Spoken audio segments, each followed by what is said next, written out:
সেজে আমি হাজির হয়েছি, উপহার কি কি পাবো লিস্টি করেছি,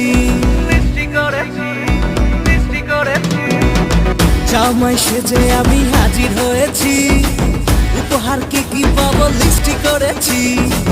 জমিয়ে খাবো আমি ইলিশ মাংস কই, খাবো আমি ছেটে কুটে মিষ্টি সাথে দই। করোনা বেশি সবার